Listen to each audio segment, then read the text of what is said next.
দৰ্শনত আমাৰ ৰাজ্যখনত এই উল্লেখযোগ্য পৰিৱৰ্তন সাধন হৈছে।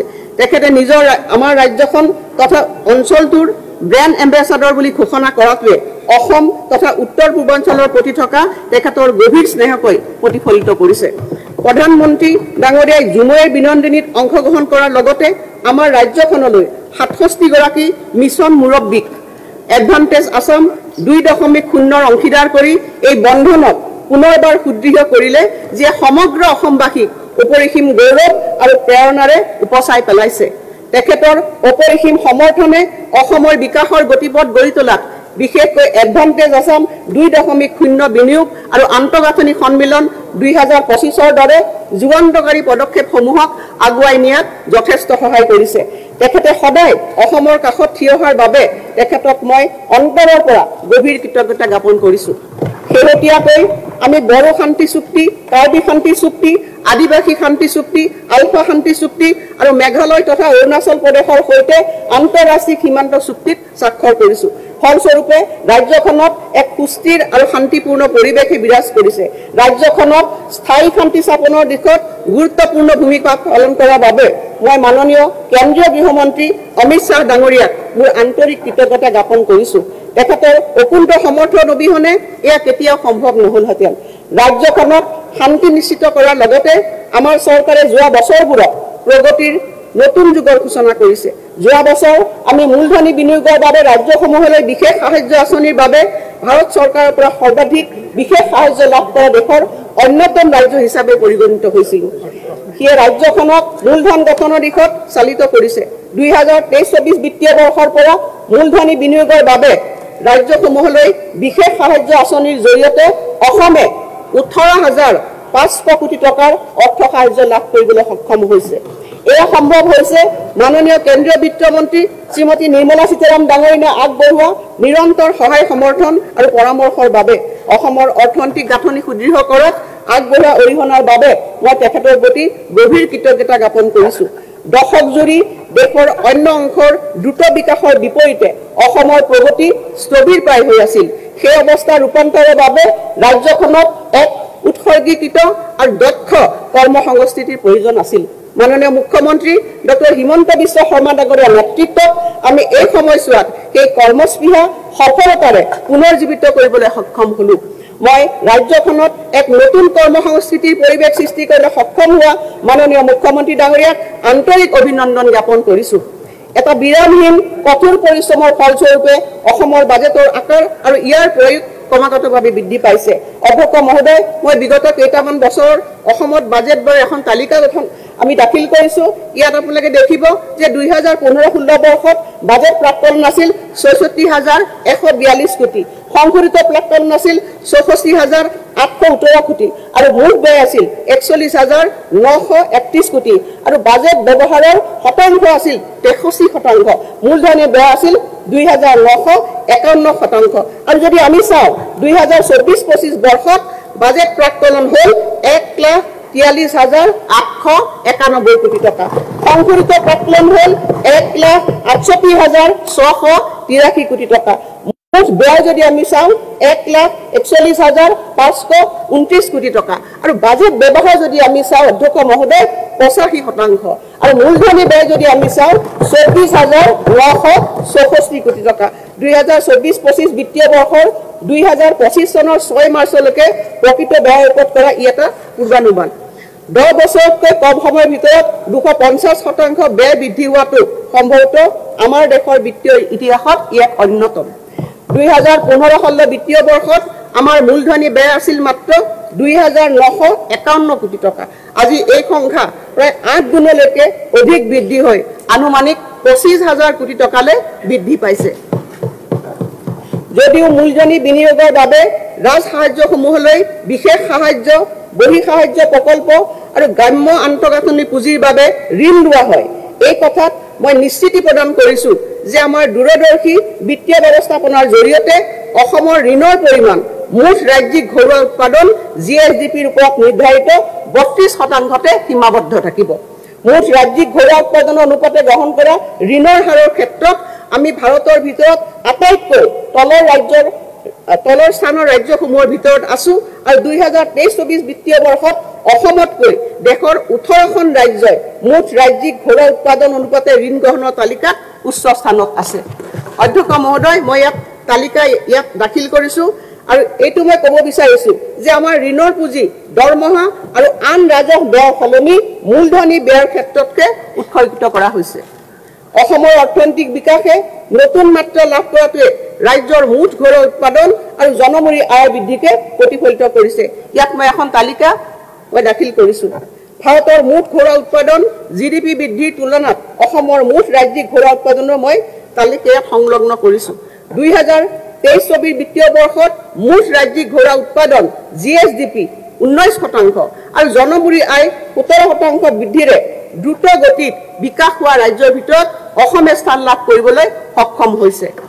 নীতি আয়োগৰ শেহতীয়া প্ৰতিবেদন অনুসৰি আমাৰ চৰকাৰৰ ব্যাপক প্ৰচেষ্টাৰ ফলত অসমত প্ৰায় 46.87 লাখ লোক বিভিন্ন স্তৰৰ দৰিদ্ৰতাৰ পৰা হাত সাৰিবলৈ সক্ষম হৈছে। অধ্যক্ষ মহোদয়, চফ্ট পাৱাৰৰ ক্ষেত্ৰতো এখন উদীয়মান ৰাজ্য হিচাপে নিজকে প্ৰতিষ্ঠা কৰিবলৈ আমি সক্ষম হৈছোঁ। ভাষা, সংস্কৃতি, ঐতিহ্য আৰু ক্ৰীড়া আদি ক্ষেত্ৰৰ সংৰক্ষণৰ দিশতো আমি প্ৰচেষ্টা অব্যাহত ৰাখিছোঁ। মাননীয় ৰাজ্যপাল ডাঙৰীয়াই তেখেতৰ ভাষণত ইতিমধ্যে এই সফলতাসমূহৰ বিষয়ে উল্লেখ কৰিছে। ইউনেস্কো বিশ্ব ঐতিহ্য ক্ষেত্ৰ হিচাপে ঐতিহাসিক চৰাইদেউ মৈদামৰ স্বীকৃতি লাভ, ধ্ৰুপদী ভাষা হিচাপে অসমীয়া ভাষাৰ স্বীকৃতি লাভ, নিউয়ৰ্ক টাইমছৰ 2025 বৰ্ষত ভ্ৰমণ কৰিব লগা শীৰ্ষৰ 52খন তালিকাত অসমৰ শীৰ্ষৰ 4ৰ্থ স্থান লাভ, 2023 বৰ্ষত সৰ্ববৃহৎ বিহু উদযাপনৰ বিশ্ব অভিলাষকাৰী অনুষ্ঠানটোৱে জুমৈৰ বিনন্দিনীৰ বাট মুকলি কৰে। অসমৰ চাহৰ 200 বছৰীয়া চহকী ঐতিহ্য উদযাপনেৰে আমাৰ চাহ জনজাতি গোষ্ঠীৰ বা সম্প্ৰদায়ৰ প্ৰায় 8,000 গৰাকী অংশগ্ৰহণকাৰীয়ে জুমৈৰ নৃত্যৰ এই বৃহৎ অনুষ্ঠানটো সফল কৰি তোলে। অধ্যক্ষ মহোদয়, প্ৰশাসন আৰু জনসাধাৰণৰ মাজৰ দূৰত্ব হ্ৰাস কৰি প্ৰশাসন যন্ত্ৰক জনতাৰ আৰু অধিক ওচৰ চপাই নিয়াৰ উদ্দেশ্যেৰে ডিব্ৰুগড়ত মুখ্যমন্ত্ৰীৰ সচিবালয় উদ্যাপন কৰা হৈছে। লগতে বৰাক উপত্যকাত মিনি সচিবালয় আৰু তেজপুৰত নিৰ্মীয়মান ৰাজভৱনে ভৌগোলিক দূৰত্ব সংকুচিত কৰি ৰাজ্যৰ প্ৰশাসনিক ব্যৱস্থাৰ সৈতে প্ৰতিটো অঞ্চলৰ জনসাধাৰণৰ সুচল সংযোগ সম্ভৱ কৰি তুলিবলৈ সক্ষম হৈছে। এক ঐতিহাসিক পদক্ষেপ ৰূপে ষষ্ঠ অনুসূচিত অঞ্চলসমূহৰ প্ৰতি চৰকাৰৰ দৃষ্টি আকৰ্ষণৰ প্ৰতিফলন হিচাপে এইবাৰ অসম বিধানসভাৰ বাজেট অধিৱেশনৰ প্ৰথমবাৰৰ বাবে কোকৰাঝাৰত অনুষ্ঠিত হয়। 2024-25 বৰ্ষৰ বাজেটত কৰা ঘোষণা অনুসৰি আমি গোলকীয় বিনিয়োগ আৰু আন্তঃগাঁথনি সন্মিলনৰ এডভান্টেজ অসম 2.0 সফলতাৰে আয়োজন কৰিলোঁ। এই সন্মিলনত সন্মানীয় প্ৰধানমন্ত্ৰী নৰেন্দ্ৰ মোদী ডাঙৰীয়া, মাননীয় কেন্দ্ৰীয় মন্ত্ৰীসকল, বিভিন্ন মিছন মুৰব্বীসকল আৰু আগশাৰীৰ উদ্যোগপতিসকলে অংশগ্ৰহণ কৰে। অসমে 5,18,262 কোটি টকা বিনিয়োগৰ প্ৰতিশ্ৰুতি লাভ কৰিবলৈ সক্ষম হৈছে। ইয়াৰ ভিতৰত আন্তঃগাঁথনি খণ্ডত ভাৰত চৰকাৰে বিনিয়োগ কৰিব লগা 1,24,900 কোটি টকাও অন্তৰ্ভুক্ত হৈ আছে। অসমৰ দৰে এখন ৰাজ্যৰ বাবে এনেধৰণৰ অংশীদাৰসকলৰ সমাৱেশ আমাৰ ইতিহাসত অভূতপূৰ্ব। আমি আশা কৰিছোঁ যে অসমে এতিয়া বিকাশ আৰু উদ্যোগীকৰণৰ এক নতুন যাত্ৰা আৰম্ভ কৰিব। টাটা ইলেক্ট্ৰনিক্স প্ৰাইভেট লিমিটেডৰ 27,000 কোটি টকাৰ বিনিয়োগেৰে অসমে ৰাজ্যখনৰ ঔদ্যোগিক ক্ষেত্ৰত এক ঐতিহাসিক পৰিৱৰ্তনৰ সাক্ষী হৈছে। এয়া হৈছে ভাৰতবৰ্ষৰ স্বাধীনতাৰ 75 বছৰ পিছত ব্যক্তিগত খণ্ডৰ সৰ্ববৃহৎ বিনিয়োগ। এই বিনিয়োগে নতুন বিকাশ আৰু সুযোগৰ পথ মুকলি কৰি প্ৰায় 27,000 প্ৰত্যক্ষ আৰু পৰোক্ষ কৰ্মসংস্থাপনৰ সৃষ্টি কৰিব। টাটা গ্ৰুপে অসমত শীঘ্ৰে সম পৰিমাণৰ বিনিয়োগ কৰিব বুলি এডভান্টেজ অসম 2.0 সন্মিলনত ঘোষণা কৰিছে। তদুপৰি আন শীৰ্ষ উদ্যোগপতিসকলেও অসমত বিনিয়োগৰ বাবে অভূতপূৰ্ব ঘোষণা কৰিছে। 2025-26 বৰ্ষৰ কেন্দ্ৰীয় বাজেটত প্ৰস্তাৱিত নামৰূপৰ পৰিৱেশ অনুকূল ইউৰিয়া সাৰ কাৰখানাই ৰাজ্যখনৰ ঔদ্যোগিক প্ৰগতিত অধিক উৎসাহিত কৰিছে। ইয়াৰ দ্বাৰা ৰাজ্যখনৰ কৃষি আৰু অৰ্থনীতিৰ ক্ষেত্ৰত উল্লেখনীয় অৱদান আগবঢ়াব পৰাকৈ বাৰ্ষিক ইউৰিয়া উৎপাদন 2 লাখ মেট্ৰিক টনৰ পৰা 12.7 লাখ মেট্ৰিক টনলৈ বৃদ্ধি পাব। 12,000 কোটি টকা বিনিয়োগেৰে অসমৰ বিকাশৰ বৰ্ণিল যাত্ৰাক অধিক শক্তিশালী কৰাৰ এই মহৎ পদক্ষেপৰ বাবে মই মাননীয় প্ৰধানমন্ত্ৰী শ্ৰী নৰেন্দ্ৰ মোদী ডাঙৰীয়াক আন্তৰিক ধন্যবাদ জ্ঞাপন কৰিছোঁ। অধ্যক্ষ মহোদয়, নাগৰিক সবলীকৰণ, বিত্তীয় অন্তৰ্ভুক্তিৰ প্ৰসাৰ আৰু বহনক্ষম অৰ্থনৈতিক উন্নয়নৰ দিশত আমাৰ চৰকাৰৰ বাবে প্ৰেৰণাৰ মূল উৎস হ'ল স্বপ্নদ্ৰষ্টা মাননীয় মুখ্যমন্ত্ৰী ডক্টৰ হিমন্ত বিশ্ব শৰ্মাৰ ধাৰণাৰে গঢ় লৈ উঠা অষ্টাদশ মুকুতাৰ উন্নয়নীমালা আঁচনিখন। এই পৰম্পৰাৰ ভিত্তিতেই মই 2025-26 বিত্তীয় বৰ্ষৰ বাবে চৰকাৰৰ ধৈৰ্যবাহী আঁচনিসমূহৰ ঘোষণা কৰিবলৈ বিচাৰিছোঁ। মই আহিছোঁ অধ্যক্ষ মহোদয়, এই আঁচনিৰ 1 নম্বৰ সিদ্ধান্তলৈ অৰুণোদয় 3.0 মহোদয়, অৰুণোদয় আঁচনি এখন আঁচনিয়ে নহয়, মহিলা সবলীকৰণ আৰু অৰ্থনৈতিক অন্তৰ্ভুক্তিকৰণৰ দিশত ই এক গণ আন্দোলন, যি অৰ্থনৈতিকভাৱে পিছপৰা লাখ লাখ পৰিয়ালৰ বিত্তীয় সুৰক্ষা আৰু মৰ্যাদা সুনিশ্চিত কৰিছে। বিভিন্ন লাভালাভক একত্ৰিত কৰি এই আঁচনিৰ অধীনত মাহিলী 1250 টকাকৈ আগবঢ়োৱা নগদ ধনে অসংখ্য পৰিয়ালক স্বাস্থ্য, পৰিপুষ্টি আৰু অত্যাৱশ্যকীয় প্ৰয়োজনীয়তা পূৰণৰ ক্ষেত্ৰত নিজস্ব অধিকাৰৰ অনুসৰি ব্যয় কৰাৰ স্বাধীনতা প্ৰদান কৰিছে আৰু ইয়াৰ ফলত এই পৰিয়ালসমূহে অধিক সুৰক্ষিত অনুভৱ কৰাৰ লগতে নতুন আত্মবিশ্বাসেৰে উদ্বুদ্ধ হ'বলৈ সক্ষম হৈছে। তৃণমূল পৰ্যায়ৰ উপান্ত শ্ৰেণীৰ লোকসকলৰ অৰ্থনৈতিক উন্নয়নৰ বাবে বৰ্তমানৰ ভাৰতৰ বহু ৰাজ্যই এই অৰুণোদয় আঁচনিখনক আৰ্হি হিচাপে গ্ৰহণ কৰিছে। প্ৰকৃতাৰ্থত এই ক্ষেত্ৰত অসমে আন ৰাজ্যসমূহৰ বাবে বাটপতীয়াৰ ভূমিকা গ্ৰহণ কৰাৰ লগতে সমগ্ৰ দেশখনৰ বাবে এক উল্লেখনীয় দৃষ্টান্ত হিচাপে বিবেচিত হৈছে।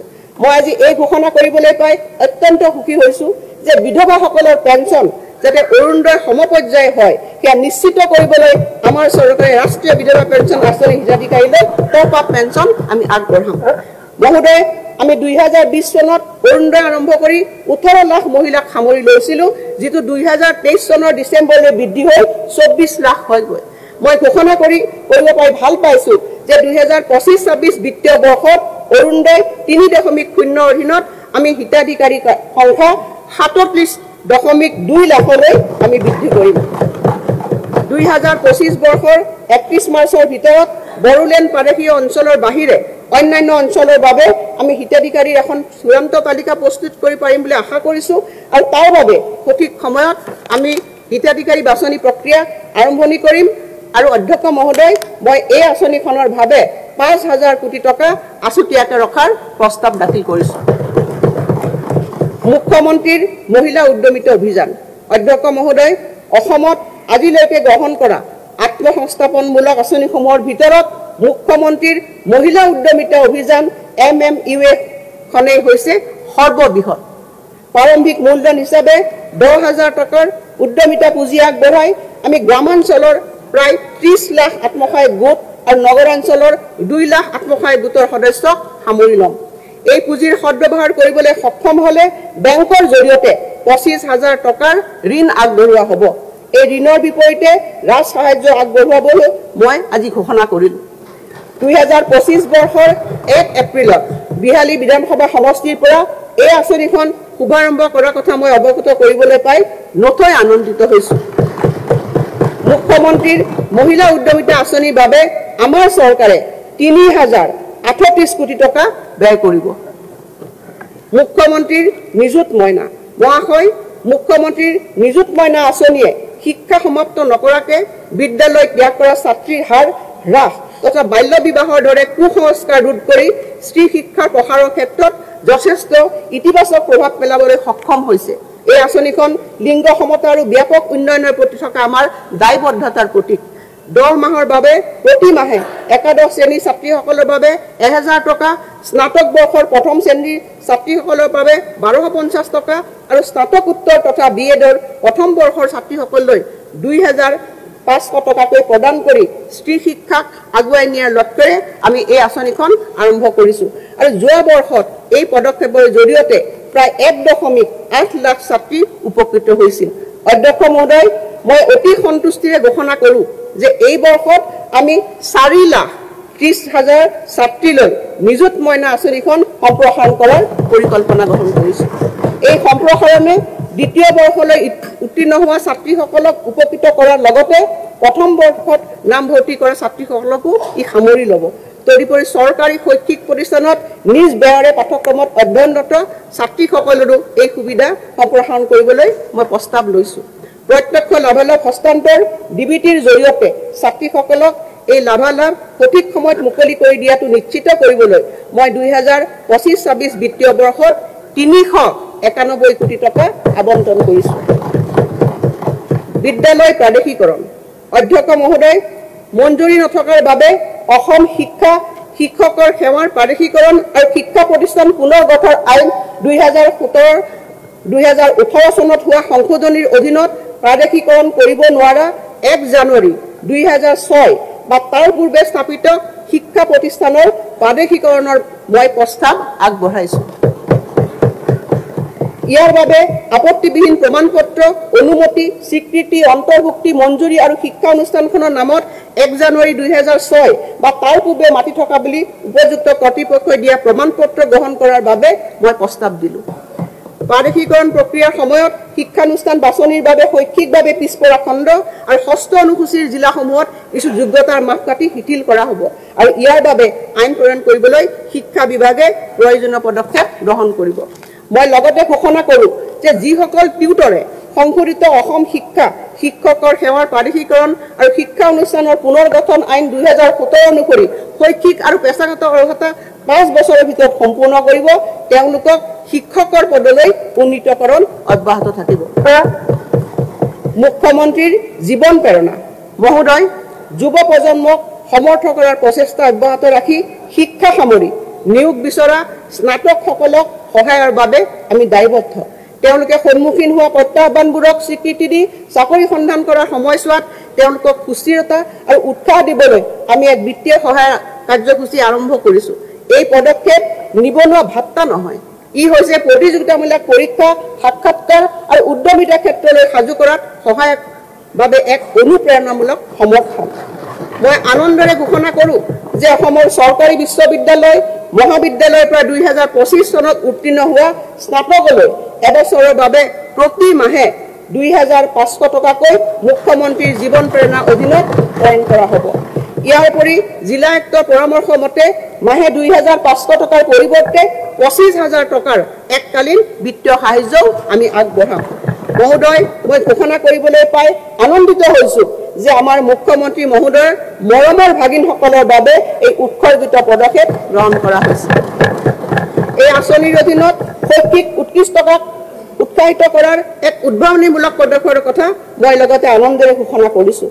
ৰাজ্যিক আৰু কেন্দ্ৰীয় চৰকাৰৰ বিশ্ববিদ্যালয়ৰ গৱেষক শিক্ষাৰ্থীৰ বাবে লিংগ নিৰ্বিশেষে 25,000 টকা আৰু দিব্যাংগ গৱেষক শিক্ষাৰ্থীৰ বাবে 50,000 টকাৰ এককালীন অনুদান আগবঢ়োৱাৰ মই প্ৰস্তাৱ দিছোঁ। এই আঁচনিৰ বাবে কেৱল অসমৰ স্থায়ী বাসিন্দাহে যোগ্য বিবেচিত হ'ব। মুখ্যমন্ত্ৰীৰ নিযুত মইনাৰ পূৰ্বৰ বৰ্তমানৰ আৰু ভৱিষ্যতৰ হিতাধিকাৰীসকল ইয়াৰ বাবে বিবেচিত নহ'ব। মই আনন্দৰে জনাওঁ যে আমি মুখ্যমন্ত্ৰীৰ জীৱন প্ৰেৰণা 2025 চনৰ অক্টোবৰ মাহত আমি আৰম্ভণি কৰিম আৰু ইয়াৰ ৰূপায়ণৰ বাবে মই 25 কোটি টকা ধাৰ্য কৰিছোঁ। মুখ্যমন্ত্ৰীৰ আত্মনিৰ্ভৰ অসম অভিযান মহোদয় মুখ্যমন্ত্ৰীৰ আত্মনিৰ্ভৰ অসম অভিযান হৈছে এটা ৰূপান্তৰকাৰী পদক্ষেপ যাৰ লক্ষ্য হৈছে অসমৰ অতি ক্ষুদ্ৰ উদ্যোগীসকলক আনুষ্ঠানিক ক্ষেত্ৰলৈ আগুৱাই অনা। মুখ্যমন্ত্ৰীৰ আত্মনিৰ্ভৰ অসম অভিযানৰ প্ৰথম পৰ্যায়ত ইতিমধ্যে প্ৰায় 25,000 হিতাধিকাৰীক বিত্তীয় সাহায্যৰ সমৰ্থন আগবঢ়োৱা হৈছে। প্ৰতিজন উদ্যমী হিতাধিকাৰীয়ে প্ৰথমে 75,000 টকা আৰু দ্বিতীয় পৰ্যায়ত 25,000 টকা লাভ কৰে। মই এই কথা ঘোষণা কৰিবলৈ পাই সুখী হৈছোঁ যে এই বছৰ প্ৰথম পৰ্যায়ৰ মূল্যাংকনৰ অন্তত আমি এই 25,000ৰো অধিক হিতাধিকাৰীক দ্বিতীয় পৰ্যায়ত 1 লাখকৈ টকা প্ৰদান কৰিম। তদুপৰি মুখ্যমন্ত্ৰী আত্মনিৰ্ভৰশীল অসম অভিযান 2.0 অধীনত আমি 75,000 নতুন হিতাধিকাৰী এই বছৰত সামৰি ল'ম আৰু ইয়াৰ সৈতে এই 1 লাখ যোগ্য যুৱক যুৱতীৰ প্ৰতিজনে 2 লাখ টকাকৈ আৰ্থিক সাহায্য লাভ কৰিব। তদুপৰি যিসকলে ব্যক্তিগত ডিগ্ৰী সম্পূৰ্ণ কৰিছে তেওঁলোকে 5 লাখ টকাকৈ অৰ্থ সাহায্য লাভৰ বাবে যোগ্য বিবেচিত হ'ব। সকলোৰে সামগ্ৰিক বিকাশৰ প্ৰতি আমাৰ চৰকাৰে প্ৰদান কৰা গুৰুত্বৰ আধাৰত মই এই আঁচনিৰ মুঠ হিতাধিকাৰীৰ 4% দিব্যাংগজনৰ বাবে সংৰক্ষিত কৰাৰ কথা ঘোষণা কৰিছোঁ। এই ধৈৰ্যবাহী কাৰ্যসূচীৰ বাবে মই এই বছৰটোত 773 কোটি টকা উপলব্ধ কৰিম। 1 লক্ষাধিক নিযুক্তি প্ৰদান মাননীয় অধ্যক্ষ মহোদয় মই এটি গৌৰৱেৰে জনাব বিচাৰিছোঁ যে অসম চৰকাৰে যুৱক যুৱতীক দিয়া 1 লাখ নিযুক্তি প্ৰদানৰ প্ৰতিশ্ৰুতি সফলতাৰে সম্পন্ন কৰিবলৈ সক্ষম হৈছে। 2025 চনৰ জানুৱাৰী মাহলৈ স্বচ্ছ আৰু নিকা নিযুক্তি প্ৰক্ৰিয়াৰ জৰিয়তে আমি 1,19,899 গৰাকী যুৱক যুৱতীক নিযুক্তি সম্পন্ন কৰিবলৈ সক্ষম হ'লোঁ। মই ইয়াত বিভাগ অনুসৰি তালিকা ইয়াত গাঁঠি দিছোঁ অধ্যক্ষ মহোদয়। এতিয়া আমি আমাৰ 1 লাখ নিযুক্তিৰ প্ৰতিশ্ৰুতি সীমা অতিক্ৰম কৰি অধিক নিযুক্তি প্ৰদানৰ দিশে আগবাঢ়িছোঁ। ইতিমধ্যে 40,697টা পদৰ বিজ্ঞাপন প্ৰকাশ কৰা হৈছে আৰু তাৰ লগত সামঞ্জস্য ৰাখি আমাৰ চৰকাৰে প্ৰদান কৰা মুঠ চাকৰিৰ সংখ্যা হ'বগে 1,60,596। অধ্যক্ষ মহোদয়, মই নিযুক্তিৰ প্ৰকাশিত বিজ্ঞাপনো ইয়াত গাঁঠি দিছোঁ। এই মহামান্য সদনৰ সন্মানীয় সদস্যসকলক অৱলোকনৰ অৰ্থে তথ্যসহ মোৰ বাজেট বক্তৃতাৰ প্ৰতিলিপি সম্বন্ধিত এটা পেন ড্ৰাইভ আগবঢ়াইছোঁ। এয়া হৈছে এক প্ৰাৰম্ভিক প্ৰতিবেদন। নিযুক্তি প্ৰক্ৰিয়া সম্পূৰ্ণ হোৱাৰ পিছত 2025 চনৰ অক্টোবৰ মাহত প্ৰতিজন বাছনিকৃত প্ৰাৰ্থীৰ নামসহ বিস্তাৰিত ৰূপত এখন পুস্তিকা প্ৰকাশ কৰা হ'ব। খাদ্য সুৰক্ষাৰ নিশ্চিতি, ৰাষ্ট্ৰীয় খাদ্য সুৰক্ষা আইনৰ হিতাধিকাৰীলৈ অতিৰিক্ত লাভ। মহোদয়, ৰাষ্ট্ৰীয় খাদ্য সুৰক্ষা আইন NFSA 2013 অধীনত ৰাজ্যৰ 84% গ্ৰাম্য লোক আৰু 60% নগৰীয়া লোকলৈ খাদ্য যোগান ধৰা হৈছে। আমাৰ উদ্যমী মুখ্যমন্ত্ৰীয়ে ৰেচন কাৰ্ডৰ গৰাকীলৈও চাউলৰ বাহিৰেও আন সামগ্ৰী বিতৰণ হোৱাটো বিচাৰিছে। অতি উৎসাহেৰে মই ঘোষণা কৰোঁ যে এই বছৰৰ অক্টোবৰৰ পৰা আমি ৰাষ্ট্ৰীয় খাদ্য সুৰক্ষা আইনৰ সকলো ৰেচন কাৰ্ডৰ গৰাকীলৈ ৰাজ সাহায্যযুক্ত হাৰত 1 কিলোগ্ৰাম মচুৰ দালি, 1 কিলোগ্ৰাম চেনি আৰু 1 কিলোগ্ৰাম নিমখ যোগান ধৰিম আৰু 5 জনতকৈ অধিক সদস্য থকা পৰিয়ালসমূহলৈ আমি অতিৰিক্তভাৱে 1 কিলোগ্ৰাম মচুৰ দালি আগবঢ়াম। আৰম্ভণিতে মই প্ৰতি কিলোগ্ৰাম মচুৰ দালিত 25 টকাকৈ, প্ৰতি কিলোগ্ৰাম চেনিত 20 টকা আৰু প্ৰতি কিলোগ্ৰাম নিমখত 10 টকাকৈ ৰাজ সাহায্যৰ প্ৰস্তাৱ কৰিছোঁ। প্ৰতিটো সামগ্ৰীৰ মূল্য সূচাংকৰ ওপৰত ভিত্তি কৰি ৰাজ সাহায্যৰ হাৰ ভিন্ন হ'ব আৰু আমি লগতে সুলভ মূল্যৰ দোকানসমূহলৈ আনুষংগিক কমিশ্যন আৰু পৰিবহণ ব্যয় আদায় দিম। এই পদক্ষেপে প্ৰতিটো পৰিয়ালে সুলভ মূল্যত প্ৰয়োজনীয় পুষ্টি পোৱাটো নিশ্চিত কৰিছে আৰু ইয়াৰ বাবে মই এই বছৰৰ বাজেটত অতিৰিক্তভাৱে 370 কোটি টকাৰ আবণ্টন দিছোঁ। 200 বছৰীয়া অসমৰ চাহ জনজাতি সম্প্ৰদায়লৈ সাহায্য প্ৰদান। অধ্যক্ষ মহোদয়, অসমৰ চাহ জনজাতি সম্প্ৰদায়লৈ কৃতজ্ঞতা জনাই মই ৰাজ্যখনৰ বৰ্তমানে থকা 6.8 লাখ চাহ শ্ৰমিকৰ প্ৰতিগৰাকীলৈ এককালীন বিত্তীয় সাহায্য হিচাপে 5,000 টকাকৈ আগবঢ়োৱাৰ কথা ঘোষণা কৰিবলৈ পাই আনন্দিত হৈছোঁ। ই কেজুৱেল শ্ৰমিক আৰু স্থায়ী শ্ৰমিক উভয়কে সামৰি ল'ব আৰু মই ইয়াৰ বাবে 342 কোটি টকাৰ আবণ্টন দিছোঁ। আমাৰ কৰ্মচাৰীৰ হকে অধ্যক্ষ মহোদয়, অসমৰ প্ৰগতিত চৰকাৰী কৰ্মচাৰীসকলৰ উৎসৰ্গিত সেৱাৰ প্ৰতি স্বীকৃতি জনাই মই তেওঁলোকৰ কল্যাণৰ বাবে বিভিন্ন ব্যৱস্থাৰ কথা ঘোষণা কৰিবলৈ লৈছোঁ। আমাৰ চৰকাৰে 2005 চনৰ 1 ফেব্ৰুৱাৰীৰ পূৰ্বে নিযুক্তি প্ৰক্ৰিয়া আৰম্ভ হোৱা নিয়মীয়া কৰ্মচাৰীসকলক পেঞ্চন পুঁজি নিয়ন্ত্ৰক আৰু উন্নয়ন কৰ্তৃপক্ষৰ চুক্তি অনুসৰি নতুন পেঞ্চন আঁচনিৰ তহবিলত জমা চৰকাৰৰ বৰঙণি অংশ উভতাই দিয়াৰ চৰ্তত পুৰণি পেঞ্চন আঁচনি OPSৰ সুবিধা প্ৰদানৰ কথা বিবেচনা কৰিব। এই ক্ষেত্ৰত আমি কেন্দ্ৰীয় চৰকাৰে নিৰ্ধাৰণ কৰা নীতি নিৰ্দেশনা অনুসৰণ কৰিম। মই লগতে ঘোষণা কৰিব বিচাৰিছোঁ যে নতুন পেঞ্চন আঁচনিয়ে সামৰি লোৱা ৰাজ্য চৰকাৰৰ কৰ্মচাৰীলৈ একত্ৰিত পেঞ্চন আঁচনি UPSৰ সুবিধাও আগবঢ়োৱা হ'ব। ইয়াৰ দ্বাৰা 2.8 লাখ কৰ্মচাৰী উপকৃত হ'ব যদিও নতুন পেঞ্চন আঁচনি অব্যাহত ৰাখিব বিচৰাসকলে ইয়াক অব্যাহত ৰাখিব পাৰিব। আয়ুষ্মান অসম মুখ্যমন্ত্ৰী লোকসেৱক আৰোগ্য যোজনাৰ অধীনত কেন্দ্ৰীয় চৰকাৰৰ স্বাস্থ্য আঁচনিৰ অধীনত ৰাজ্য চৰকাৰৰ চিকিৎসা মহাবিদ্যালয়, অসম কেঞ্চাৰ কেয়াৰ ফাউণ্ডেশ্যন, কেন্দ্ৰ আৰু বিবৰা কৰ্কট প্ৰতিষ্ঠানত চৰকাৰে নগদবিহীন চিকিৎসা সুবিধা প্ৰৱৰ্তন কৰিব। তদুপৰি ৰাজহুৱা খণ্ডৰ প্ৰতিষ্ঠানৰ নিয়মীয়া কৰ্মচাৰী, নিৰ্দিষ্ট বেতন লাভ কৰা মাষ্টাৰ ৰোল আৰু ৱৰ্কছৰ্চ কৰ্মচাৰীসকল আৰু 60 বছৰ বয়সলৈ অনুসূচিত ঠিকা ভিত্তিত কৰ্মচাৰী সকলোকো সংশ্লিষ্ট সমিতিয়ে নিৰ্ধাৰণ কৰা চৰ্ত অনুসৰি সামৰি লোৱা হ'ব। মহোদয়, আমাৰ চৰকাৰে আশা কৰ্মী, PM পোষণৰ ৰান্ধনী, অংগনবাড়ী কৰ্মী আৰু সহায়িকাসকলৰ পাৰিতোষিক আদি বৃদ্ধিৰ দাবী সম্পৰ্কে অৱগত হৈছে। জনস্বাস্থ্য আৰু সমাজ কল্যাণৰ ক্ষেত্ৰত তেওঁলোকে আগবঢ়োৱা মূল্যৱান অৰিহণাৰ প্ৰতি স্বীকৃতি প্ৰদান কৰি 2025 চনৰ 1 অক্টোবৰৰ পৰা তেওঁলোকৰ পাৰিতোষিক চৰকাৰী ভাত্তা সংশোধন কৰাৰ লগতে এককালীন সাহায্য প্ৰদানৰ বাবে আমি সিদ্ধান্ত গ্ৰহণ কৰিছোঁ।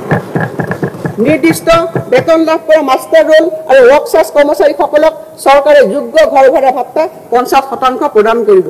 প্ৰধানমন্ত্ৰী সূৰ্য ঘৰ মুফ্ত বিজুলী যোজনাৰ প্ৰতি উৎসাহিত কৰাৰ বাবে ৰাজ্য চৰকাৰে কৰ্মচাৰী প্ৰতি কিলোৱাটত 2000 টকাকে সৰ্বোচ্চ 3 কিলোৱাটত 6000 টকা পৰ্যন্ত ৰাজ সাহায্য প্ৰদান কৰা হ'ব।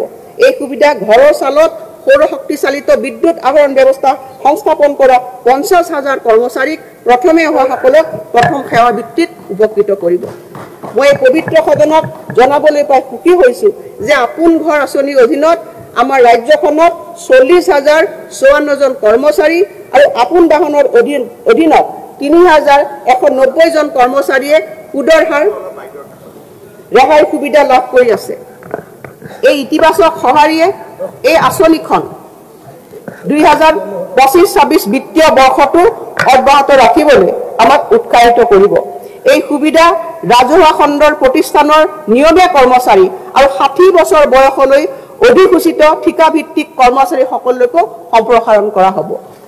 শূন্য ব্যয় দুৰ্ঘটনা আৰু মৃত্যু বীমা জিৰ' কষ্ট এক্সিডেণ্ট এণ্ড ডেথ ইঞ্চুৰেঞ্চৰ সুবিধা ঠিকাভিত্তিক আৰু ৰাজহুৱা খণ্ডৰ প্ৰতিষ্ঠানৰ সেইসকল কৰ্মচাৰীলৈকে সম্প্ৰসাৰিত কৰাৰ কথা মই ঘোষণা কৰিলোঁ যিসকলে তালিকাভুক্ত বাণিজ্যিক বেংকৰ পৰা দৰমহা লৈ আছে। অধ্যক্ষ মহোদয়, মই এতিয়া 11 নম্বৰলৈ আহিছোঁ। কিতাপৰ বৰ্ষ সাহিত্য চৰ্চাৰ প্ৰসাৰ আৰু গতিশীল গ্ৰন্থ সংস্কৃতি ধৰি ৰাখিব পৰাকৈ সাহিত্যৰ বিকাশ আৰু গ্ৰন্থৰ সৈতে জনসাধাৰণক জড়িতকৰণৰ উৎসাহ যোগোৱাত সমৰ্থন আগবঢ়াবলৈ আমি পৰিকল্পনা গ্ৰহণ কৰিছোঁ। মই ঘোষণা কৰিবলৈ পাই আনন্দিত হৈছোঁ যে সৃষ্টিশীল বিজ্ঞানসন্মত আৰু শৈক্ষিক বিষয়ক লিখনিত বৰঙণি আগবঢ়োৱাসকলক গুৰুত্ব প্ৰদান কৰি আমি 1000 যুৱ লেখকলৈ 25,000 টকাকৈ বিত্তীয় সমৰ্থন আগবঢ়াম। আমি অসম প্ৰকাশন পৰিষদৰ অনুমোদন ক্ৰমে গ্ৰন্থমেলা অনুষ্ঠিত কৰিবলৈ জিলা সদৰৰ বাবে 5 লাখ আৰু সমজিলা সদৰৰ বাবে 2.5 লাখ টকাকৈ বিত্তীয় সাহায্য আগবঢ়াম। মই প্ৰস্তাৱ কৰোঁ যে চৰকাৰী অনুষ্ঠানসমূহত সকলো চৰকাৰী উপহাৰ গ্ৰন্থ ৰূপত হোৱা উচিত, যাতে এই গ্ৰন্থসমূহৰ জৰিয়তে সংস্কৃতিৰ জ্ঞান আৰু বৌদ্ধিক সমৃদ্ধি ধৰি ৰাখিব পৰা যায়। সমাজত অধ্যয়ন সংস্কৃতিক উৎসাহ যোগাবলৈ ব্যক্তিগত অনুষ্ঠান যেনে জন্মদিন, বিবাহ ইত্যাদিত গ্ৰন্থ উপহাৰৰ সংস্কৃতি গঢ়ি তুলিবলৈ মই অসমৰ জনসাধাৰণক আহ্বান জনাইছোঁ। লগতে চৰকাৰী কৰ্মচাৰীসকলক গ্ৰন্থ ক্ৰয়ৰ বাবে 1000 টকাকৈ অতিৰিক্ত এককালীন অনুদান আমি আগবঢ়াম। বিস্তাৰিত অসম দৰ্শন। অধ্যক্ষ মহোদয়, অসম দৰ্শন আঁচনিৰ অধীনত আমাৰ চৰকাৰে ঐতিহ্য সংৰক্ষণ আৰু আন্তঃগাঁথনি উন্নয়ন কৰিবৰ কাৰণে 17,000তকৈ অধিক ধৰ্মীয় প্ৰতিষ্ঠানলৈ সহায় আগবঢ়াইছে। মই বিস্তাৰিত অসম দৰ্শন আঁচনিৰ অধীনত অসমত 25,000 নামঘৰ আৰু আন ধৰ্মীয় প্ৰতিষ্ঠানলৈ বিত্তীয় সাহায্য ঘোষণা কৰিবলৈ ধৰিছোঁ। আমি প্ৰতিটো ধৰ্মীয় প্ৰতিষ্ঠানত দুটা সমান কিস্তিত 3 লাখ টকাকৈ দিম আৰু 2025 চনৰ 31 মাৰ্চৰ আগত প্ৰথম কিস্তি আৰু 2025-26 বিত্তীয় বৰ্ষত দ্বিতীয় কিস্তি আমি মুকলি কৰি দিম। এই উদ্দেশ্যে মই 420 কোটি টকা আগবঢ়াইছোঁ। সুলভ বিদ্যুৎ। অধ্যক্ষ মহোদয়, সুলভ আৰু নিৰ্ভৰযোগ্য বিদ্যুৎ প্ৰতিটো পৰিয়ালৰ বাবে এটা মৌলিক প্ৰয়োজন। গ্ৰাহকসকলৰ বিত্তীয় বোজা সহজসাধ্য কৰাৰ বাবে লক্ষ্য নিৰ্ধাৰিত সাহায্যৰ মাপকাঠি পৰিৱৰ্তন কৰিবলৈ পাই মই সুখী হৈছোঁ আৰু এই ব্যৱস্থাই 2025 চনৰ 1 মে'ৰ পৰা নিম্ন আৰু মধ্যবিত্ত গ্ৰাহকসকলক প্ৰত্যক্ষভাৱে লাভান্বিত কৰিব। মই প্ৰতি মাহত 120 ইউনিট খৰচ কৰা জীৱনধাৰা আৰু ঘৰুৱা শ্ৰেণীৰ গ্ৰাহকসকল ডমেষ্টিক কেটাগৰী কনজিউমাৰ্ছক প্ৰতিটো ইউনিটত 1 টকাকৈ হ্ৰাসৰ প্ৰস্তাৱ আগবঢ়াইছোঁ। এই ব্যৱস্থাই মুঠ 68 লাখ গ্ৰাহকৰ ভিতৰত 48 লাখ গ্ৰাহকক সকাহ দিব। এই উদ্দেশ্যে মই এই বছৰত 300 কোটি টকাৰ লক্ষ্য নিৰ্ধাৰিত ৰাজ সাহায্য আগবঢ়াম। যদি অসম শক্তি বিতৰণ কোম্পানী লিমিটেডে ৰাজহ সংগ্ৰহত ইতিবাচক ধাৰা প্ৰদৰ্শন কৰি থাকিব পাৰে তেন্তে মই এই মাচুল পুনৰ হ্ৰাস কৰাৰ বাবে বিবেচনা কৰিম। অসমৰ অন্নদাতালৈ সহায়। আমাৰ চৰকাৰে কৃষকসকলৰ পৰা প্ৰত্যক্ষভাৱে ধান আৰু সৰিয়হ ক্ৰয় কৰাৰ বাবে গ্ৰহণ কৰা অভিলাষী আঁচনিখনে সমগ্ৰ ৰাজ্যখনতে কৃষকসকলৰ মনোবল বৃদ্ধি আৰু হাজাৰ হাজাৰ কৃষকৰ অৰ্থনৈতিক সুস্থিৰতা সুনিশ্চিতকৰণত এক গুৰুত্বপূৰ্ণ ভূমিকা গ্ৰহণ কৰিছে।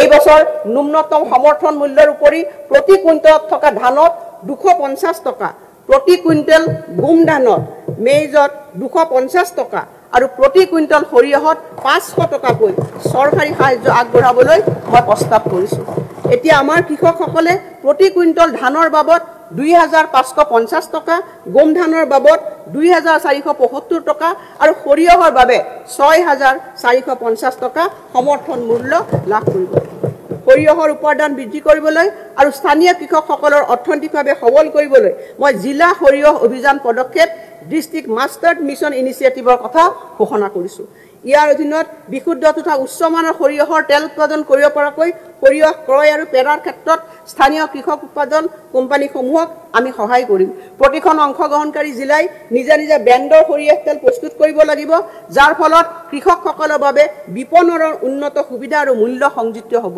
এই অভিযানৰ লক্ষ্য হৈছে সমগ্ৰ অসমতে এটা সৰিয়হৰ আন্দোলন গঢ়ি তোলা গ্ৰাম্য উদ্যোগীকৰণক উদগনি যোগোৱা আৰু এক সমৃদ্ধিশালী সৰিয়হৰ অৰ্থনীতি গঢ়ি তোলা মুখ্যমন্ত্ৰী উৎকৰ্ষ যোজনাৰ লক্ষ্য হৈছে কৃষক উৎপাদক সংস্থাসমূহক শক্তিশালী কৰা কৃষি যান্ত্ৰিকীকৰণ ফসল চপোৱাৰ পিছত প্ৰক্ৰিয়াকৰণ সামৰ্থ্য বৃদ্ধি আৰু কৃষি কৰ্ম পৰিচালনা ব্যয়ৰ বাবে মই প্ৰায় 500টা কৃষক উৎপাদক সংস্থাক 10 লাখ টকাকৈ প্ৰদান কৰিম তদুপৰি এই বছৰৰ বাবে 15 কোটি টকাৰ প্ৰাৰম্ভিক কৰ্পাছ পুঁজিৰে এখন ঋণ প্ৰত্যাভূতি পুঁজি আঁচনি ক্ৰেডিট গ্যাৰান্টি ফাণ্ড স্কিমৰ প্ৰস্তাৱ কৰিছোঁ ইয়াৰ দ্বাৰা ঋণ প্ৰদান কৰি সংস্থাসমূহে কৃষক উৎপাদক সংস্থাসমূহক বন্ধনমুক্ত ঋণ প্ৰদান কৰিবৰ কাৰণে সক্ষম হ'ব কোল্টেল ফ্ৰী ঋণ প্ৰদান কৰিবলৈ সক্ষম হ'ব আন্তঃগাঁথনি উন্নয়নৰ জৰিয়তে বিকাশ ত্বৰান্বিতকৰণ অধ্যক্ষ মহোদয় অসমৰ আন্তঃগাঁথনি উন্নয়নৰ লক্ষ্যৰে এলানি ৰূপান্তৰকাৰী প্ৰকল্প হাতত লোৱাৰ বিষয়ে মই প্ৰস্তাৱ কৰিছোঁ অসম মালাৰ অধীনত মই এক জিলা এক পথ এই প্ৰকল্পৰ বিষয়ে ঘোষণা কৰিবলৈ বিচাৰিছোঁ ইয়াৰ অধীনত প্ৰতিখন জিলাতে 25 কিলোমিটাৰ দৈৰ্ঘ্যৰ পথ নিৰ্মাণ হ'ব সৰ্বমুঠ ৰাজ্যখনত 2625 কোটি টকা ইয়াত ব্যয় হ'ব অধ্যক্ষ মহোদয় নগৰীয়া যোগাযোগ ব্যৱস্থাৰ উন্নয়ন সাধনৰ অৰ্থে আমি শিলচৰ চহৰত এখন উৰণ সেতু নিৰ্মাণ কৰিম আৰু ইয়াৰ বাবে প্ৰায় ব্যয় হ'ব 700 কোটি টকা ডিব্ৰুগড়ক অসমৰ দ্বিতীয়খন ৰাজধানী হিচাপে গঢ়ি তোলাৰ সংকল্পৰে আমি ডিব্ৰুগড়ত এটা নতুন বিধানসভা ভৱন আৰু বিধায়কৰ হোষ্টেল নিৰ্মাণ কৰিম আৰু ইয়াৰ বাবে 200 কোটি টকা ধাৰ্য কৰা হৈছে নতুনকৈ গঠিত সমজিলাসমূহত শাসন ব্যৱস্থা উন্নত কৰাৰ অৰ্থে আমি 17টা স্থায়ী কাৰ্যালয় গৃহ নিৰ্মাণ কৰিম আৰু ইয়াৰ বাবে যথেষ্টখিনি পুঁজি ইয়াত আমি ধাৰ্য কৰিছোঁ প্ৰায় 331 কোটি টকা আমাৰ স্বাস্থ্য সেৱাক অধিক শক্তিশালী কৰি তুলিবলৈ আমি দৰঙত এখন চিকিৎসা মহাবিদ্যালয় স্থাপন কৰিম আৰু এই মহাবিদ্যালয়ৰ কাৰণে অধ্যক্ষ মহোদয় এই বাজেটত আমি 582 কোটি টকা ধাৰ্য কৰিছোঁ আমি কাৰ্বি আংলঙত এখন কৃষি মহাবিদ্যালয় এখন পশু চিকিৎসা মহাবিদ্যালয় আমি নিৰ্মাণ কৰিম আৰু ইয়াৰ বাবে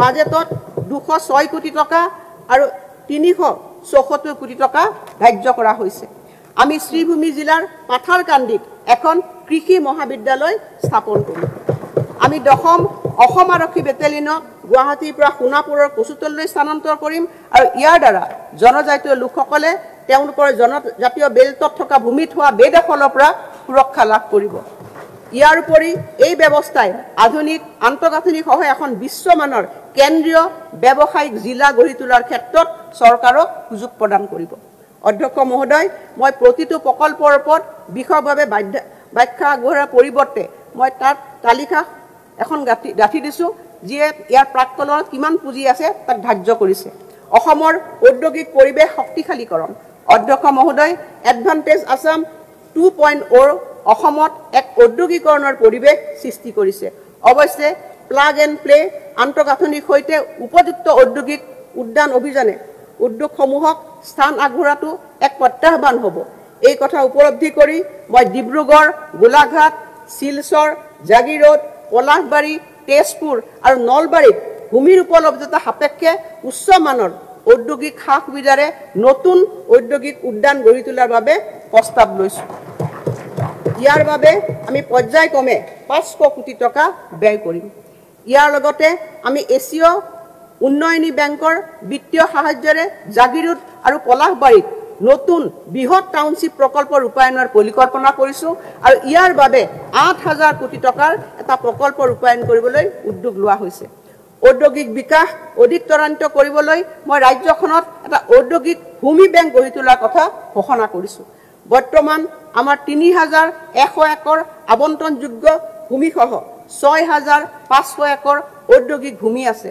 ইয়াৰ উপৰিও ১১,৬৬০ একৰ ভূমি উন্নয়ন সাধন কৰিবলৈ লোৱা হৈছে। পৰ্যায়ক্ৰমে অসমক এক শক্তিশালী ঔদ্যোগিক পৰিৱেশ গঢ়ি তোলাৰ অৰ্থে মই এই পদক্ষেপসমূহৰ বাবে ২,০০০ কোটি টকাতকৈ অধিক ধন মোৰ বাজেটত আবণ্টন দিছোঁ। বনবিত্ত অভিযান অধ্যক্ষ মহোদয়, মাননীয় প্ৰধানমন্ত্ৰী শ্ৰী নৰেন্দ্ৰ মোদী ডাঙৰীয়াই তেখেতৰ মন কী বাত অনুষ্ঠানত নেপিয়াৰ ঘাঁহ খেতিৰ জৰিয়তে মানুহ জন্তুৰ সংঘাত দূৰীকৰণৰ ক্ষেত্ৰত অসমৰ প্ৰচেষ্টাৰ শলাগ লৈছে।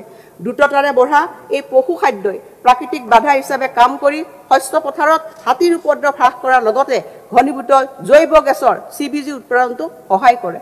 উল্লেখ্য যে আগশাৰী ঔদ্যোগিক প্ৰতিষ্ঠানে ইতিমধ্যে এই ক্ষেত্ৰত অসমৰ বাবে নতুন অৰ্থনৈতিক সুযোগ সৃষ্টিত সহায় কৰিবলৈ আগ্ৰহ প্ৰকাশ কৰিছে। ইয়াৰ পৰিপ্ৰেক্ষিতত আমাৰ চৰকাৰে নেপিয়াৰ ঘাঁহৰ বাণিজ্যিক উৎপাদনত উৎসাহিত কৰিবলৈ পদক্ষেপ হাতত ল'ব। আটাইতকৈ বেছি হাতী মানুহ সংঘাত থকা ৫খন জিলা গোৱালপাৰা, ওদালগুৰি, নগাঁও, বাক্সা আৰু শোণিতপুৰত গজমিত্ৰ কাৰ্যসূচী মই আনন্দেৰে ঘোষণা কৰিছোঁ। হাতীৰ বাসস্থান উন্নত কৰা, হাতীৰ গতিবিধিৰ প্ৰতি সতৰ্কতা পাবৰ কাৰণে কৃত্ৰিম বুদ্ধিমত্তা AI নিৰ্ভৰ কেমেৰা ব্যৱহাৰ কৰা আৰু হাতীয়ে খাদ্য বিচাৰি সঘনাই অহা যোৱা কৰা অঞ্চলত আগতীয়াকৈ ধান ক্ৰয় কৰাত ই গুৰুত্ব আৰোপ কৰিব আৰু আমি অঞ্চলবিলাকত গজমিত্ৰ দল গঠন কৰিম। হলৌ বান্দৰ, সোণালী বান্দৰ আৰু আন ব্ৰাণ্ডৰ প্ৰজাতিৰ জন্তুবোৰে সঘনাই পাৰ হোৱা পথ আৰু ৰেল লাইনৰ অংশবোৰত বিজ্ঞানসন্মত আৰ্হিৰ সুৰক্ষাৰে জালসহ মজবুত ওলমা দলং নিৰ্মাণেৰে সিহঁতৰ সুৰক্ষিত আহযাৰ নিশ্চিত কৰি বন্যপ্ৰাণীৰ জীৱনৰ প্ৰতি সৃষ্টি হোৱা ভাবুকি হ্ৰাস কৰা হ'ব। বন্য জীৱ ঘূৰি ফুৰা এলেকাত মুকলি হৈ থকা ট্ৰেন্সফৰ্মাৰ আৰু ওপৰে যোৱা বিদ্যুৎ সংবহন তাঁৰ আদি বৈদ্যুতিক যন্ত্ৰাংশ আমি নিৰাপদ কৰিম। মানৱ বন্য জন্তুৰ সংঘাতৰ ফলত কোনো ব্যক্তিৰ মৃত্যু হ'লে এককালীন সাহায্য ৪ লাখ টকাৰ পৰা ৫ লাখ টকালৈ বৃদ্ধি আৰু বন্য জন্তুৰ উপদ্ৰৱৰ ফলত শস্য নষ্ট হোৱাৰ ক্ষতিপূৰণ প্ৰতি বিঘা ৭,৫০০ টকাৰ পৰা ৮,০০০ টকালৈ বৃদ্ধি কৰাৰ মই প্ৰস্তাৱ ৰাখিছোঁ। অধ্যক্ষ মহোদয়, কাজিৰঙা ৰাষ্ট্ৰীয় উদ্যানত ভ্ৰমণৰ বাবে ব্যৱহৃত পুৰণি জিপচিবোৰ আঁতৰাই আমি নতুন বাহন, বিশেষকৈ বৈদ্যুতিক বাহন যোগান ধৰিম আৰু ইয়াৰ বাবে বেংকৰ সহায়ত কৰা বিত্তীয় আৰ্হিৰ সবিশেষ নিৰ্দেশনা পৰ্যটন বিভাগে জাৰি কৰিব। মই এই পদক্ষেপৰ বাবে ২০ কোটি টকাৰ আবণ্টন দিছোঁ। এইবাৰ আহোঁ অধ্যক্ষ মহোদয়, অসম চুক্তিৰ ৬ নং দফাৰ ৰূপায়ণ।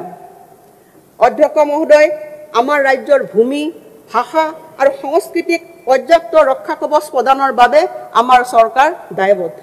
সেই অনুসৰি অসম চুক্তিৰ ৬ নম্বৰ দফা ৰূপায়ণৰ বাবে ন্যায়াধীশ বিপ্লৱ কুমাৰ শৰ্মাৰ অধ্যক্ষতাত গঠিত উচ্চ পৰ্যায়ৰ সমিতিয়ে আগবঢ়োৱা অনুমোদন অসম চৰকাৰে পৰীক্ষা কৰি ৰাজ্য চৰকাৰৰ আওতাৰ ভিতৰৰ পৰা অনুমোদনবিলাক ৰূপায়ণৰ বাবে সিদ্ধান্ত লৈছে। ২০২৪ চনৰ ১২ ছেপ্টেম্বৰত লখিমপুৰ অনুষ্ঠিত কেবিনেটত ৰাজ্য চৰকাৰৰ সৈতে সম্পৰ্কিত ৫২টা সিদ্ধান্তৰ আটাইকেইটা সিদ্ধান্ত ৰূপায়ণ কৰিবৰ কাৰণে সিদ্ধান্ত লোৱা হৈছিল। আমি সদৌ অসম ছাত্ৰ সন্থাৰ সৈতে আলোচনা অব্যাহত ৰাখিছোঁ আৰু এতিয়ালৈকে ৩৯টা অনুমোদন ৰূপায়ণৰ কাৰ্য পৰিকল্পনা প্ৰস্তুত কৰিবলৈ পাৰস্পৰিক সন্মতিত উপনীত হৈছোঁ। মই নিম্নোক্ত গুৰুত্বপূৰ্ণ সিদ্ধান্তসমূহ ঘোষণা কৰিছোঁ। গৱেষণা কাৰ্য আৰু সংৰক্ষণ তথা নথিভুক্তিকৰণ আদিৰ বাবে আধুনিক প্ৰযুক্তি আহৰণ কৰিবলৈ মই শ্ৰীমন্ত শংকৰদেৱ কলাক্ষেত্ৰলৈ ২টা সম পৰিমাণৰ বাৰ্ষিক কিস্তিত ১০০ কোটি টকাৰ এককালীন অনুদান আগবঢ়োৱাৰ কথা ঘোষণা কৰিছোঁ। মই ঘোষণা কৰিছোঁ যে মুঠ ৩টা পৰ্যায়ত অসমৰ সকলো জিলা সদৰত সাহিত্যৰথী লক্ষ্মীনাথ বেজবৰুৱা ভৱন নামেৰে বহুমুখী সাংস্কৃতিক প্ৰকল্প আমি নিৰ্মাণ কৰিম। প্ৰতিটো প্ৰকল্প অত্যাধুনিক প্ৰেক্ষাগৃহ, বীথিকা আদিৰে সুসজ্জিত হ'ব আৰু প্ৰেক্ষাগৃহসমূহত সাহিত্যৰথী লক্ষ্মীনাথ বেজবৰুৱাৰ জীৱন তথা প্ৰদৰ্শিত হ'ব। ৩৫খন জিলাৰ বাবে ব্যয় কৰিব লগা ৭০০ কোটি টকাৰ ভিতৰত মই ১২খন জিলাৰ বাবে ২৪০ কোটি টকা এই বাজেটত আবণ্টন দিছোঁ। আমি সকলো জিলা আৰু উপজিলাৰ প্ৰতিটো জনজাতি আৰু অন্যান্য নৃগোষ্ঠীয় সম্প্ৰদায়ৰ বাবে পৃথকে পৃথকে বহুমুখী সাংস্কৃতিক প্ৰকল্প নিৰ্মাণ কৰিম আৰু এনে প্ৰতিটো সাংস্কৃতিক প্ৰকল্পৰ বাবে মই 5 কোটি টকাৰ আবণ্টন দিয়াৰ প্ৰস্তাৱ ৰাখিছোঁ আৰু প্ৰাৰম্ভিক পৰ্যায়ত 2025-26 বৰ্ষৰ সময়ছোৱাত 20টা এনেকুৱা প্ৰেক্ষাগৃহ নিৰ্মাণ কৰা হ'ব আৰু ইয়াৰ বাবে মই বাজেটত 100 কোটি টকাৰ আবণ্টন দিছোঁ আমি অসমৰ প্ৰখ্যাত সুফি সন্ত আজান পীৰে ৰচনা কৰা জিকিৰ আৰু জাৰিসমূহ ৰাজ্যসমূহৰ বিভিন্ন থলুৱা ভাষালৈ আমি অনুবাদ কৰিম আনন্দৰাম বৰুৱা ভাষা কলা সংস্কৃতি সন্থাক এই গুৰু দায়িত্ব বহন কৰিব জ্যোতি চিত্ৰবন চলচ্চিত্ৰ চিত্ৰালয় সমাজ ডক্টৰ ভূপেন হাজৰিকা আঞ্চলিক চৰকাৰী চলচ্চিত্ৰ আৰু দূৰদৰ্শন প্ৰতিষ্ঠান শ্ৰীমন্ত শংকৰদেৱ কলাক্ষেত্ৰ আদিৰ দৰে সাংস্কৃতিক প্ৰতিষ্ঠানলৈ আমি পুঁজি আগবঢ়াই আহিছোঁ আৰু এই সহযোগিতা আমি ভৱিষ্যতলৈ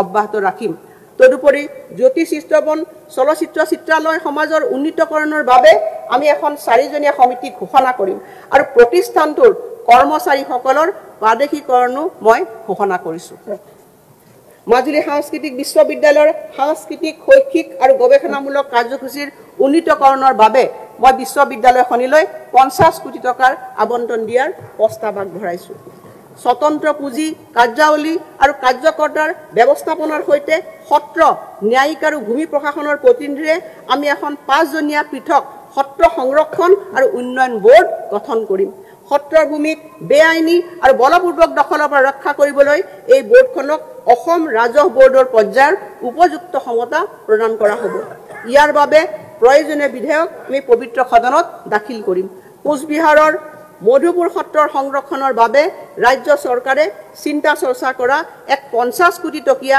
প্ৰকল্পৰ বিষয়ে জনাবলৈ পাই মই নথৈ আনন্দিত হৈছোঁ আমাৰ চৰকাৰে সত্ৰখনক ঐতিহ্য ক্ষেত্ৰ হিচাপে ঘোষণা কৰাৰ বাবে কেন্দ্ৰীয় চৰকাৰক অনুৰোধ জনাব মই ঘোষণা কৰোঁ যে আমাৰ চৰকাৰে অসম চৰকাৰী ভাষা আইন 1960খন কটকটীয়াকৈ ৰূপায়ণ কৰিব আৰু ইয়াৰ বাবে দণ্ডবিধি ব্যৱস্থাপনা অন্তৰ্ভুক্ত কৰিবলৈ প্ৰয়োজনীয় সংশোধনী বিবেচনা কৰা হ'ব সকলো প্ৰয়োজনীয় আন্তঃগাঁথনি কৰ্মচাৰী আৰু বিত্তীয় সাহায্যৰ সৈতে আমি চৰকাৰী ভাষা প্ৰয়োগ সঞ্চালকালয়ক এটা স্বতন্ত্ৰ সঞ্চালকালয় উন্নীত কৰিম আৰু খালী হোৱা সকলো পদ সময়মতে পূৰণ কৰা হ'ব মই ঘোষণা কৰিবলৈ পাই সুখী হৈছোঁ যে 2025 চনৰ 14 এপ্ৰিলৰ পৰা বদলি নিয়োগৰ নিৰ্দেশ আঁচনিৰ নিৰ্দেশনা কাৰ্যালয় স্মাৰক আদি বিধি আইন জাননী আদি কৰি সকলো চৰকাৰী নিৰ্দেশ আদিৰ অসমীয়া অনুবাদ বাধ্যতামূলক কৰি সেইবোৰ দুটা ভাষাত প্ৰকাশ কৰা হ'ব আন্তঃগাঁথনি উন্নীতকৰণ গৱেষণামূলক কাম কাজৰ বাবে আনন্দৰাম বৰুৱা ভাষা কলা সংস্কৃতি সংস্থাক 3টা বিত্তীয় বৰ্ষত আমি 50 কোটি টকা প্ৰদান কৰাৰ কথা মই ঘোষণা কৰিছোঁ আমাৰ চৰকাৰে অসমীয়া মানুহৰ ইতিহাস প্ৰকাশৰ বাবে প্ৰয়োজনীয় সকলো পদক্ষেপ গ্ৰহণ কৰিব 2025 চনৰ এপ্ৰিলৰ পৰা সকলো বিদ্যালয়তে অন্ততঃ 8ম শ্ৰেণীলৈকে অসম ইতিহাস বিষয়টো বাধ্যতামূলক কৰা হ'ব ৰাজ্যিক বোৰ্ড আৰু CBSEৰ অধীনত ব্ৰহ্মপুত্ৰ উপত্যকাত থকা সকলো ইংৰাজী মাধ্যমৰ বিদ্যালয়ত অসমীয়া ভাষা আৰু বড়োলেণ্ড প্ৰাদেশীয় অঞ্চল বিটিআৰত থকা সকলো বিদ্যালয়ত অসমীয়া বড়ো ভাষা আমি বাধ্যতামূলক কৰিম ইয়াৰ অন্যথা জৰিমনা বিহা হ'ব অসম ভূমি আৰু ৰাজহ বিধি 1886 দশম অধ্যায়ৰ অধীনত জনজাতীয় বেল্ট আৰু ব্লকৰ উপৰি আমাৰ চৰকাৰে ৰাজ্যখনৰ ৰাজহ চক্ৰসমূহক চিনাক্তকৰণ কৰিব য'ত কেৱল খিলঞ্জীয়া লোকসকলে ভূমি ক্ৰয় আৰু দখল কৰিব পাৰিব আৰু এই অধিকাৰ তেওঁলোকৰ মাজত সীমাবদ্ধ থাকিব প্ৰয়োজনীয় আইনগত খচৰাৰ কাম চলি আছে আৰু 2025 বৰ্ষৰ ছেপ্টেম্বৰ মাহত বিধানসভা অধিৱেশনত আমি ইয়াক দাখিল কৰিম মহোদয় আমাৰ চৰকাৰে ডিজিটেল ভূমি ৰেকৰ্ডত প্ৰধান কৃষি কেন্দ্ৰিক ভূমি প্লেডিঙৰ বাবে ইতিমধ্যে প্ৰক্ৰিয়া আৰম্ভ কৰিছে আৰু ইয়াৰ কাম 1 বছৰৰ ভিতৰত সম্পূৰ্ণ হোৱাৰ সম্ভাৱনা আছে ফ্লেগিং সম্পূৰ্ণ হ'লে আমি ৰাজ্য চৰকাৰৰ বিশেষ অনুমোদন অবিহনে এনে ভূমিৰ পুনৰ শ্ৰেণী বিভাজনত অনুমোদন নিদিওঁ অহা 3 বছৰত ভূমি প্ৰশাসন কৰ্মচাৰীৰ 2000টা অতিৰিক্ত পদ সৃষ্টি আমি পূৰণ কৰিম আৰু ইয়াৰে 2025 বৰ্ষত 500টা 26 বৰ্ষত 1000টা আৰু 2027 বৰ্ষত 500টা আৰু এই উদ্দেশ্যেৰে আমি অসম ভূমি ৰাজহ সেৱা উপযুক্তভাৱে নতুন ৰূপ দিম 2025-26 বৰ্ষত আমাৰ চৰকাৰে অসমৰ চৰ অঞ্চলৰ জৰীপ আৰম্ভ কৰিব অৱশ্যে চৰ অঞ্চলৰ অধীনত যিকোনো ভূমিৰ নিষ্পত্তিৰ কাম অংশীদাৰসকলৰ সৈতে আলোচনাৰ অন্তত আৰু যথা সময়তেহে গ্ৰহণ কৰা হ'ব। মহাশয়, আমাৰ চৰকাৰে Assam fixation of ceiling on land holding সংশোধিত আইন 2024 ভিত্তিত Assam fixation of ceiling on land holding আইন 1956 কঠোৰভাৱে বলবৎ কৰিব। আমি গুৱাহাটী মহানগৰীৰ বাবে চিলিং ব্যৱস্থা ৰূপায়ণৰ কথা বিবেচনা কৰিছোঁ।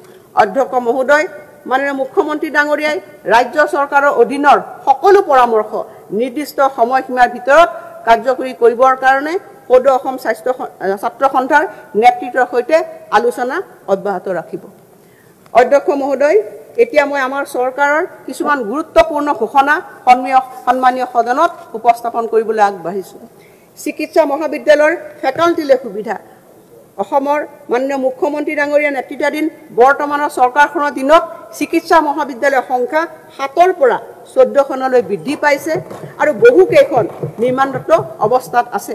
আৰু যুৱ প্ৰতিভাক আকৃষ্ট কৰি ফেকাল্টিসকলক পৰিচালনা কৰাটো চৰকাৰৰ সন্মুখত এক ডাঙৰ প্ৰত্যাহ্বান। এই প্ৰত্যাহ্বান চম্ভালিবলৈ আমি নিমুক্ত সিদ্ধান্তসমূহ গ্ৰহণ কৰিছোঁ। চিকিৎসা মহাবিদ্যালয়ৰ ফেকাল্টিসকলক পদোন্নতিৰ ক্ষেত্ৰত ৰাষ্ট্ৰীয় চিকিৎসা আয়োগৰ চৰ্ত পূৰণ সাপেক্ষে গতিশীল নিশ্চিত জীৱিকা অগ্ৰগতি আঁচনিৰ অধীনত সামৰি লোৱা হ'ব। চৰকাৰে বছৰি 2খন ৰাষ্ট্ৰীয় সন্মিলন এছিয়াৰ দেশসমূহৰ বাবে প্ৰতি 2 বছৰত আৰু এছিয়াৰ বাহিৰৰ দেশসমূহৰ বাবে প্ৰতি 4 বছৰত এখন আন্তঃৰাষ্ট্ৰীয় সন্মিলনৰ পৃষ্ঠপোষকতা কৰিব। চিকিৎসা মহাবিদ্যালয়সমূহৰ নৱনিযুক্ত ফেকাল্টিসমূহক গাড়ী ক্ৰয়ৰ বাবে চৰকাৰে সুদবিহীন ঋণ প্ৰদান কৰিব। অতিৰিক্তভাৱে আমি তেওঁলোকৰ বাবে এখন সহজ গৃহ ঋণ আঁচনি শীঘ্ৰে আৰম্ভ কৰিম। পতন থেৰাপি কেন্দ্ৰ।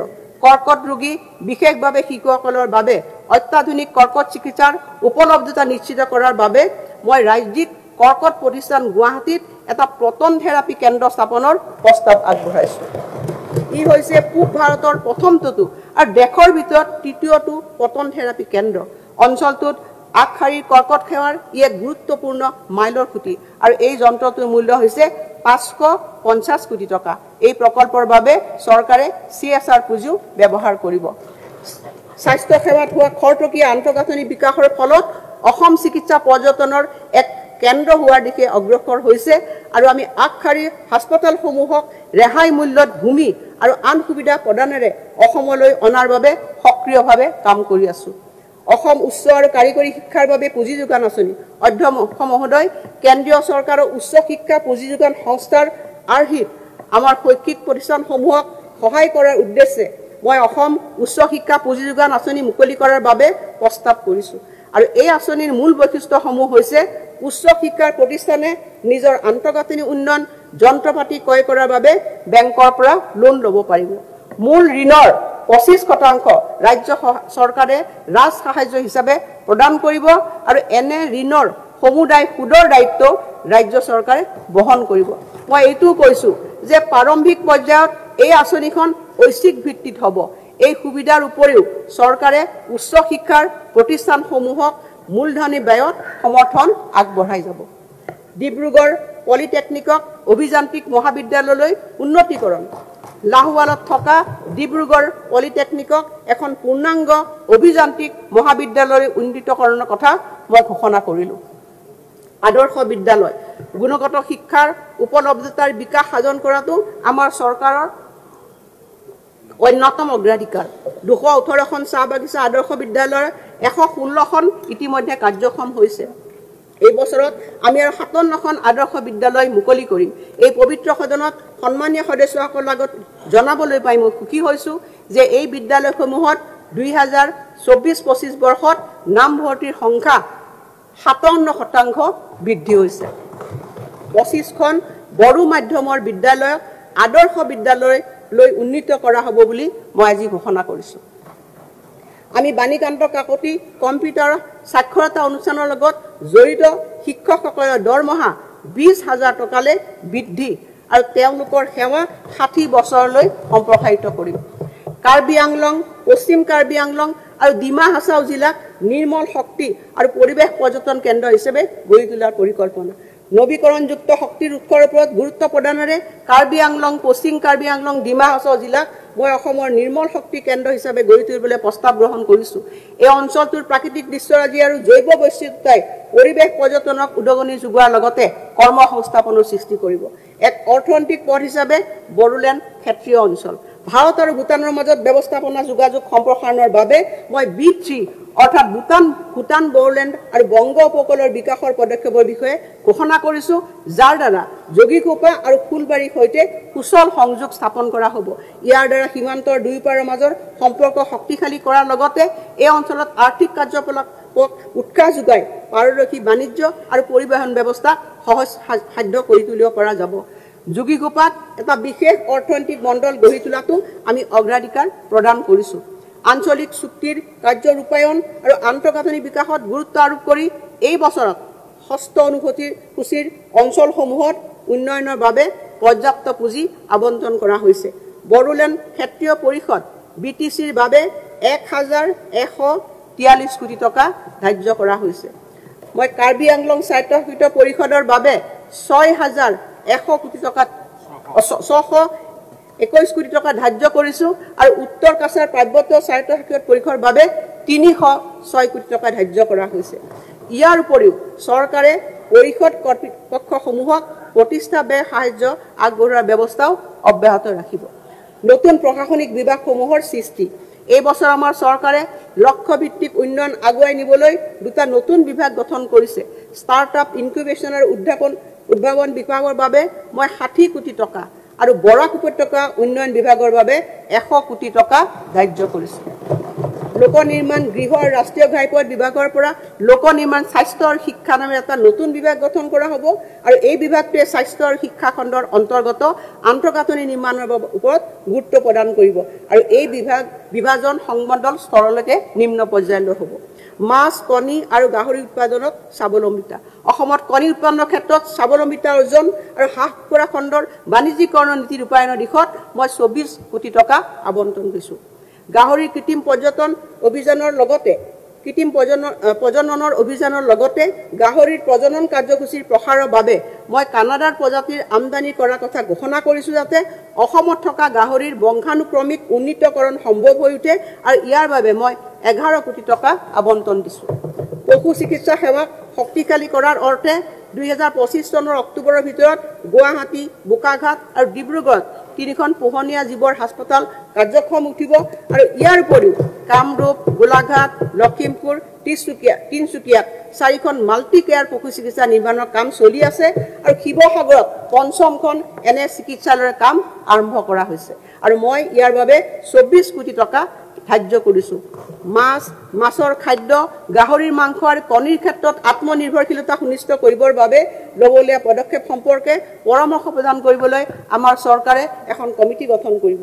দুগ্ধ উন্নয়ন এই ক্ষেত্ৰত স্বাৱলম্বিতা অৰ্জন কৰিবলৈ যোৰহাট, ধেমাজি আৰু ডিব্ৰুগড়ত 3টা নতুন দুগ্ধ সংসাধন প্ৰকল্পৰ লগতে বজালিত এটা এনে প্ৰকল্প স্থাপন হ'ব। আনুষ্ঠানিক দুগ্ধ খণ্ডত প্ৰতিদিনে 10 লাখ লিটাৰ দুগ্ধ সংসাধনৰ ক্ষেত্ৰত ই এক বৃহৎ পদক্ষেপ। পঞ্জীয়নভুক্ত দুগ্ধ সমবায় সমিতিৰ অধীনত ক্ষুদ্ৰ দুগ্ধ পালকসকলৰ ওপৰত আৰ্থিক বোজা লাঘৱৰ বাবে এনে দুগ্ধ পালকসকলৰ প্ৰতি লিটাৰ গাখীৰত 5 টকাকৈ ৰাজ সাহায্য প্ৰদান কৰা হ'ব আৰু ইয়াৰ পৰা প্ৰায় 18,000 গৰাকী দুগ্ধ পালক উপকৃত হ'ব। সমবায় ক্ষেত্ৰৰ বৃদ্ধিক উৎসাহিত কৰা আৰু মই এই ক্ষেত্ৰত প্ৰস্তাৱিত অনুমোদিত শ্বেয়াৰ মূলধনৰ পঞ্জীয়ন মাচুল বৰ্তমানৰ 1% পৰা 0.5%লৈ হ্ৰাস কৰাৰ সিদ্ধান্ত গ্ৰহণ কৰিছোঁ। ভূমি নীতি সংস্কাৰ ভূমি আবণ্টনৰ বাবে সৰলীকৃত প্ৰক্ৰিয়াৰ জৰিয়তে অতি ক্ষুদ্ৰ আৰু ক্ষুদ্ৰ উদ্যোগসমূহক ব্যৱসায় প্ৰতিষ্ঠা কৰাত উৎসাহ যোগাবলৈ ভূমিৰ শ্ৰেণীৰ পৰিৱৰ্তনৰ বাবে মাচুল পৰিশোধ কৰাৰ সাপেক্ষে কৃষি ভূমিৰ পৰা ইটা ভাটাৰ বাহিৰে অন্যান্য অতি ক্ষুদ্ৰ আৰু ক্ষুদ্ৰ উদ্যোগৰ ব্যৱহাৰ কৰা ভূমিৰ শ্ৰেণী পৰিৱৰ্তনৰ বিষয়ে মই ঘোষণা কৰিছোঁ। ইয়াৰ অধীনত কৃষি সংসাধন আৰু দুগ্ধ ক্ষেত্ৰক অগ্ৰাধিকাৰ প্ৰদান কৰা হ'ব। কৃষি ভূমিৰ পৰা হাইড্ৰকাৰ্বন অন্বেষণৰ পৰা ভূমিৰ শ্ৰেণী পৰিৱৰ্তনৰ বাবে অইল ইণ্ডিয়া কোম্পানী আদিৰ দৰে বহুতো কোম্পানীৰ প্ৰস্তাৱ নিষ্পত্তি নোহোৱাকৈ পৰি থাকে। মাচুল পৰিশোধ সাপেক্ষে ভূমিৰ শ্ৰেণী পৰিৱৰ্তনৰ বাবে আমাৰ চৰকাৰে প্ৰাসংগিক আইনৰ এক ব্যৱস্থা আনিব। শক্তি ক্ষেত্ৰত সেউজ শক্তিৰ বৃদ্ধি ব্যৱহাৰ কৰাৰ উদ্দেশ্যে কৃষি ভূমিৰ পৰা সেউজ শক্তিৰ উদ্দেশ্যে ভূমিলৈ শ্ৰেণী পৰিৱৰ্তনৰ বাবে আমি একে ধৰণৰ ব্যৱস্থাপনা আনিম। সাংস্কৃতিক আৰু শিক্ষা অনুষ্ঠানসমূহৰ দৰে অব্যক্তিগত বৈধ সংস্থাসমূহৰ বাবে ভূমি আবণ্টনৰ প্ৰক্ৰিয়া অধিক খৰতকীয়া কৰা হ'ব। বৰ্তমানলৈ 43,290খন এনে আবেদন আমি লাভ কৰিছোঁ আৰু এই বৰ্ষৰ শেষফালে আমি এনে প্ৰতিষ্ঠানসমূহৰ ভূমি আবণ্টন নিষ্পত্তিসমূহ সম্পূৰ্ণ কৰিম। চৰকাৰে খিলঞ্জীয়া লোকসকলৰ ভূমিৰ অধিকাৰ অধিক দৃঢ় আৰু সুৰক্ষিত কৰিবলৈ ইতিমধ্যে প্ৰস্তাৱিত 846খন গাঁৱৰ ভিতৰত অনুসূচিত জাতি জনজাতিৰ জনসংখ্যা প্ৰধান গাঁওসমূহ বাছি উলিয়াই সেইসমূহক ক্ষুদ্ৰ জনজাতীয় বেল্ট আৰু ব্লক হিচাপে অধিসূচিত কৰিব। গাঁও পৰ্যায়ৰ প্ৰশাসন ব্যৱস্থাত গাঁও প্ৰধানসকলে এক গুৰুত্বপূৰ্ণ ভূমিকা পালন কৰে। মই 1 অক্টোবৰ 2025 বৰ্ষৰ পৰা তেওঁলোকৰ সহায়ৰ বাবে পাৰিতোষিক 9,000 টকাৰ পৰা 14,000 টকালৈ বৃদ্ধিৰ প্ৰস্তাৱ ৰাখিছোঁ। অতীতৰ সংঘাত পৰিহাৰ কৰি উজ্জ্বল ভৱিষ্যত গঢ়া। অধ্যক্ষ মহোদয়, বড়োলেণ্ড ক্ষেত্ৰীয় পৰিষদত বিগত সময়ছোৱাত দুখজনক জনগোষ্ঠীয় সংঘৰ্ষ দেখিবলৈ পোৱা গৈছিল, য'ত 6 লাখতকৈ অধিক লোক ক্ষতিগ্ৰস্ত হৈছিল, বহু পৰিয়াল বেদনাত ভুগিব লগা হৈছিল। এই পৰিয়ালসমূহৰ বেছি সংখ্যকে সাহায্য আৰু পুনঃসংস্থাপন লাভ কৰিছিল যদিও 4,000তকৈ অধিক পৰিয়ালে এতিয়াও সাহায্য নোপোৱাকৈ আছে। নিৰ্যাতিতসকলৰ ন্যায় আৰু মৰ্যাদা প্ৰদান কৰিবৰ কাৰণে মই এই বাজেটত অতিৰিক্ত 30 কোটি টকাৰ প্ৰস্তাৱ আগবঢ়াইছোঁ। আত্মসমৰ্পণকাৰী পুনৰ গোটৰ সংস্থাপন আৰু একত্ৰীকৰণ। ভাৰত চৰকাৰ আৰু অসম চৰকাৰে NDFBৰ আটাইকেইটা গোট, কাৰ্বি গোট, আদিবাসী গোট ইত্যাদিৰ লগত চুক্তি স্বাক্ষৰ কৰিছে। ইতিমধ্যে এই আত্মসমৰ্পণকাৰী গোটসমূহৰ পুনৰ সংস্থাপন আৰু আৰ্থ-সামাজিক সংহতিৰ বাবে আমাৰ চৰকাৰ প্ৰতিশ্ৰুতিবদ্ধ আৰু এই পদক্ষেপক সমৰ্থন দিয়াৰ বাবে মই 98 কোটি টকা ব্যয় কৰিবৰ কাৰণে ঘোষণা কৰিছোঁ। সন্মানপূৰ্বক শেষ গমন। ভাৰতৰ বিভিন্ন চহৰ বা বিদেশত মৃত্যু হোৱা অসমৰ ব্যক্তিৰ মৃতদেহ সন্মান সহকাৰে ৰাজ্যখনলৈ অনাৰ বাবে এটা উৎসৰ্গিত ব্যৱস্থা গঢ়ি তোলা হ'ব। এনে জটিল সময়ত দুৰ্ভগীয়া পৰিয়ালক সহায় কৰাৰ বাবে মৃতকৰ শৰীৰ পৰিবহণৰ সমুদায় খৰচ চৰকাৰে বহন কৰিব। মুম্বাই আৰু দিল্লীত নতুন অসম ভৱন। নতুন দিল্লীৰ দ্বাৰকাত 4,000 বৰ্গফুটৰ এটি অসম ভৱন, চতুৰ্থটো মুম্বাই কটন গ্ৰীণত 5,744 বৰ্গমিটাৰত অসম ভৱন মুম্বাই দ্বিতীয়টো নিৰ্মাণৰ মই ঘোষণা কৰিছোঁ। এই অসম ভৱন কেইটাত এটাকৈ নামঘৰ থাকিব, য'ত অসমৰ চহকী সাংস্কৃতিক আৰু আধ্যাত্মিক ঐতিহ্য প্ৰদৰ্শন কৰা হ'ব। গৌৰৱময় ঐতিহ্য আৰু ঐতিহ্যৰ সংৰক্ষণ। আমাৰ উদাসীন ভকতসকল সত্ৰ প্ৰতিষ্ঠানসমূহৰ এটা গুৰুত্বপূৰ্ণ অংগ। সত্ৰৰ ভকতসকললৈ মই প্ৰতি মাহে 1,500 টকাকৈ আগবঢ়োৱাৰ প্ৰস্তাৱ দিছোঁ। বৈচিত্ৰৰ মাজতে ঐক্যতা সুদৃঢ় কৰি তুলিবলৈ আমাৰ জাতীয় সংগীত অ মোৰ আপোনাৰ দেশৰ সমূহীয়া পৰিৱেশন আমি আয়োজিত কৰিম।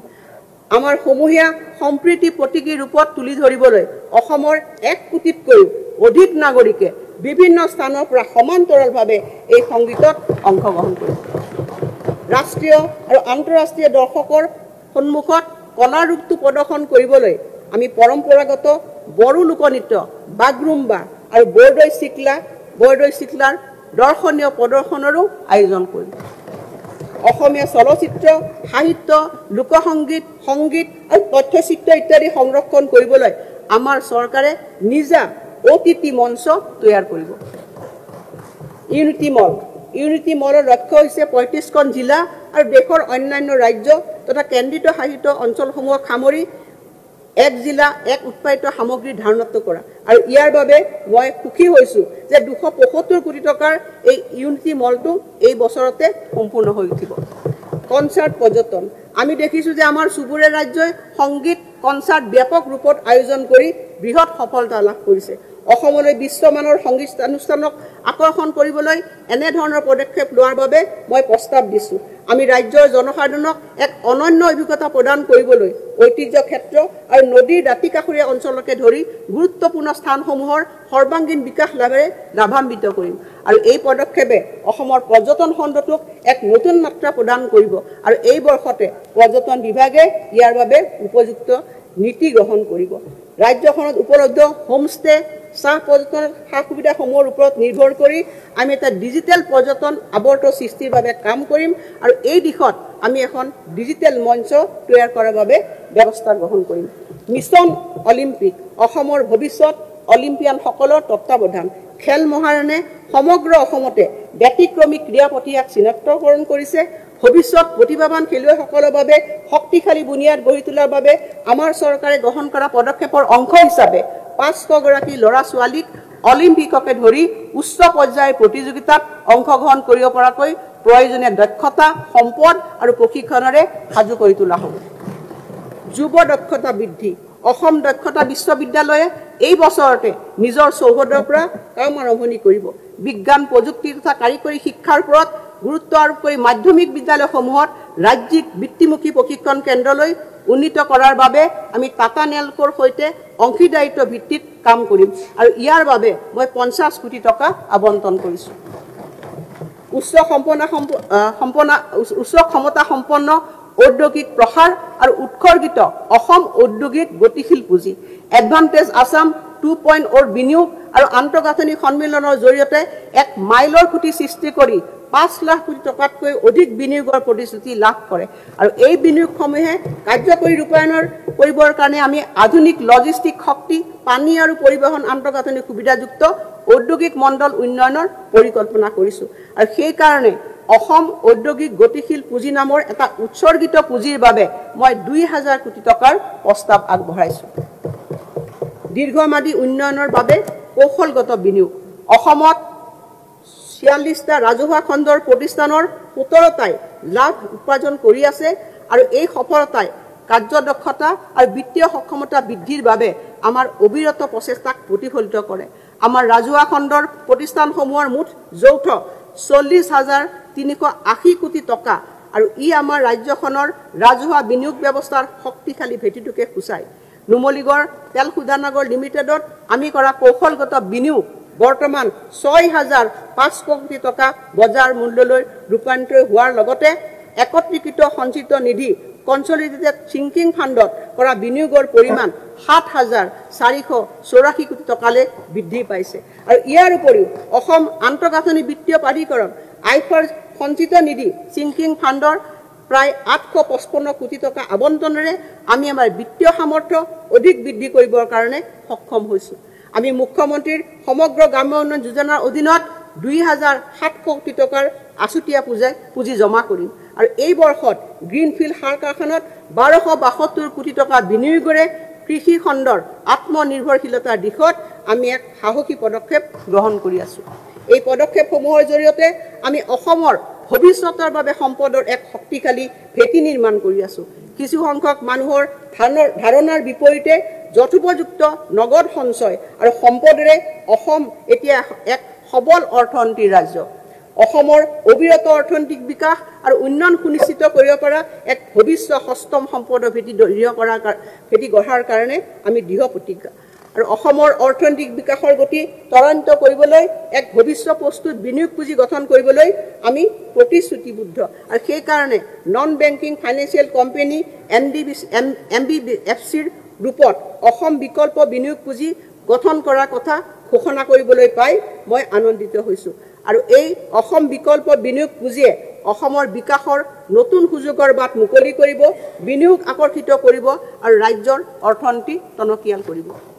মহাকাশলৈ অসমৰ নিজা খোজ কেন্দ্ৰীয় চৰকাৰৰ মহাকাশ বিভাগৰ অধীনস্থ ভাৰতীয় ৰাষ্ট্ৰীয় মহাকাশ উদগনি আৰু কৰ্তৃত্ব প্ৰদান কেন্দ্ৰ ইনস্পেকৰ সহযোগিতাত জটিল আৰ্থ সামাজিক প্ৰকল্পসমূহৰ কাৰ্য ৰূপায়ণৰ স্বাৰ্থত বিশ্বাসযোগ্য আৰু অবিৰত তথ্যৰ সৰবৰাহ নিশ্চিত কৰাৰ বাবে আমি আমাৰ নিজা কৃত্ৰিম উপগ্ৰহ আসামসাট স্থাপন কৰিব বিচাৰিছোঁ। এই ব্যৱস্থাই আমাৰ কৃষি দুৰ্যোগ ব্যৱস্থাপনা আন্তঃগাঁথনি বিকাশ সীমান্ত সুৰক্ষা ব্যৱস্থাপনা আৰু আৰক্ষী অভিযান আদিৰ ক্ষেত্ৰত উৎসৰ্গিত সেৱা যোগানত সহায় কৰিব। ইনস্পেচ আৰু ভাৰতীয় মহাকাশ গৱেষণা সংস্থা ইছৰোৰ সহযোগিতাত অসমৰ মহাবিদ্যালয়ৰ ছাত্ৰ ছাত্ৰীসকলক পৰীক্ষামূলক কৃত্ৰিম উপগ্ৰহ নিৰ্মাণ কাৰ্যত জড়িত কৰি আমি তেওঁলোকৰ কল্পনা শক্তিক উজ্জীৱিত কৰিব পাৰিম। অসম ভৱিষ্যত দৰ্শন আমি ডাঙৰ সপোন দেখোঁ, আমি এক উজ্জ্বল ভৱিষ্যতৰ সপোন দেখোঁ। বিকশিত অসমলৈ সক্ৰিয় বৰণী আগবঢ়াব পৰাকৈ সক্ষম কৰি পৰৱৰ্তী প্ৰজন্ম আৰু ভৱিষ্যতদৰ্শী প্ৰতিষ্ঠানক জড়িত কৰি যুৱ প্ৰজন্মৰ আকাংক্ষাবিলাক বাস্তৱায়িত কৰিবলৈ চৰকাৰে তেওঁলোকক সমৰ্থবান হ'ব। অধ্যক্ষ মহোদয়, মই এই দিশত যিকেইটা আমাৰ পৰামৰ্শ বা কাৰ্যসূচী ইয়াত মই সদনত মই আগবঢ়াইছোঁ। লাখপতি বাইদেউ পুঁজি, মহিলা আত্মসহায়ক গোট আৰু উদ্যমীৰ সবলীকৰণ, প্ৰতিশ্ৰুতি সম্পন্ন মহিলা নেতৃত্বাধীন ষ্টাৰ্টআপক উৎসাহিত কৰাৰ বাবে প্ৰায় 250 কোটি টকাৰে আমি লাখপতি বাইদেউ পুঁজি গঠনৰ আকাংক্ষা আমি পোষণ কৰিছোঁ। এই পুঁজি সুদবিহীন ঋণ প্ৰদান, সুদ ৰেহাই আৰু মহিলাসকলক সবলীকৰণৰ পৰা উদ্যমিতালৈ ৰূপান্তৰৰ ক্ষেত্ৰত পথ প্ৰদৰ্শন কৰাৰ ব্যৱহাৰ কৰিব পাৰিব।